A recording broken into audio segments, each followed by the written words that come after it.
Hi there, this is David Henderson, Mayor of the City of Brockville on CityView BNTV.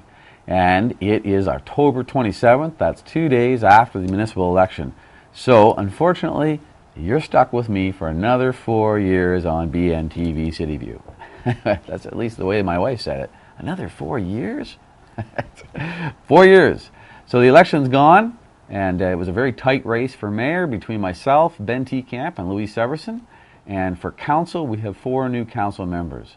Now, if you consider that that's 4 new council members out of 9 people, that's almost 50% of the council is brand spanking new.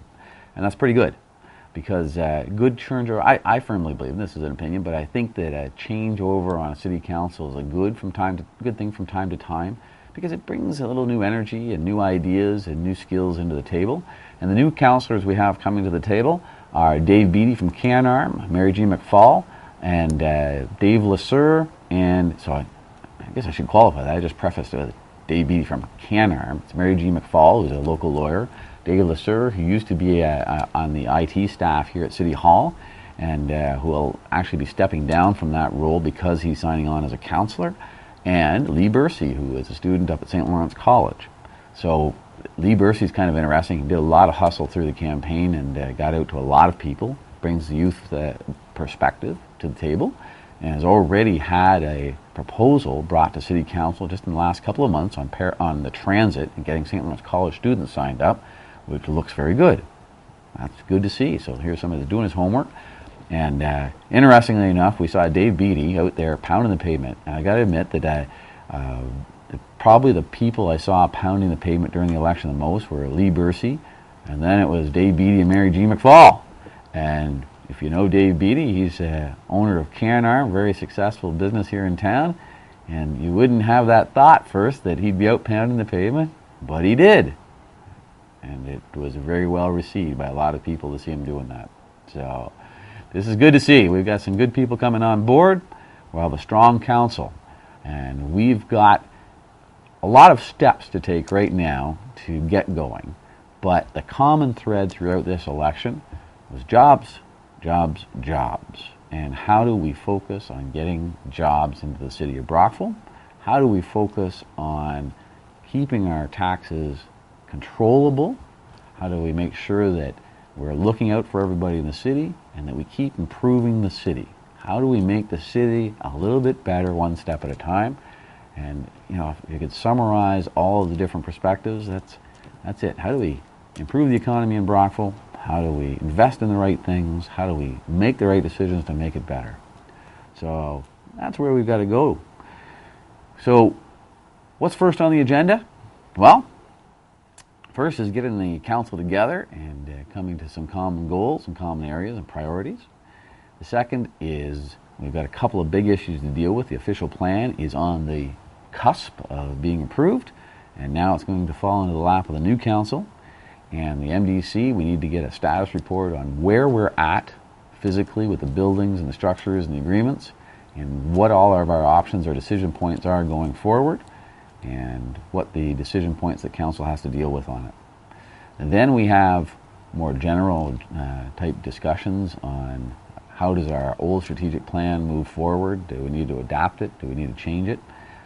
Those are the big issues. So I'm pretty happy right now because I think it was a very good election as far as getting discussion out there in the public. We had a lot of issues that were being discussed. We had the MDC discussion, we had different questions on how council functions, we had discussions on jobs and economy, and we had 23 people running for council. But a lot of people don't realize that that's only 2 more than last year. But the difference this year was no wards. And the feedback I'm getting from most people is that is a good change, because now people are picking people they want to be on council. They're not necessarily voting for all 9 spots. They're voting sometimes 5, 7, 6. The result, I think, is very effective. Judging by the results, I think it worked out well. And I'll have to see going forward and for future elections. We went electronic this time. We had over 8,000 people voting. Last time it was approximately 2,000 people less were voting. Well, 1,500. I have to see the exact number. But bottom line is we had more people going to vote. and we had fewer eligible voters on the list after a lot of pruning. So we had a much higher voter percentage turnout than we have historically had in many, many, many years. Good thing. There were problems with the voters lists. We get those from MPAC. Same thing right across the province. Clearly there are problems with that that we'll have to address the next time. And how do we make sure, do we have to spend more money the next time ourselves, pruning those lists a couple of months ahead, making sure that we've got everybody on that should be on, and making sure that everybody off that shouldn't be off. But overall, I think it was relatively effective this time. We had better voter turnout, and that was right across the region. It was interesting when on election night, because a lot of communities in the region have gone to electronic voting, and because of the high voter turnout, most of the municipalities in our region had to extend the voting hours. And one community actually had to go to the next day. Many went to 9 o'clock, many went to 8:30. So in some ways that's a good thing because there's a lot of turnout.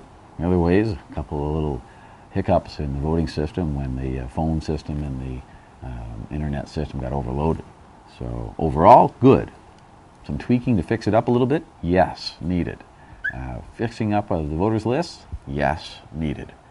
So city staff and the clerk's office should be proud. They did a good job of handling the situation. The process of keeping the election open for the entire week leading up to it, I think, was good. It encouraged people to get out, encouraged people to deal with it a little earlier, so it saved a bit of the rush that came in at the end.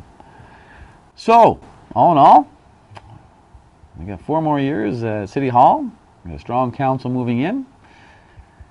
You know, things seem to be going steadily along. The economy is not booming, but it's not bust right now. So we've got some work cut out for us.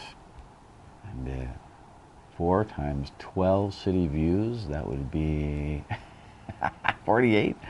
How's that for math? 48 more city views and counting. There we go. So that's it for now. We're at the cusp of a new council.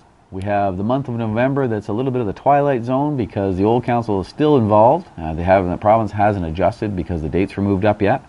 And December 1st, the new council takes charge. So that's it from Dave Henderson, Mayor of the City of Brockville, and this is City View on BNTV, saying so long. Bye-bye.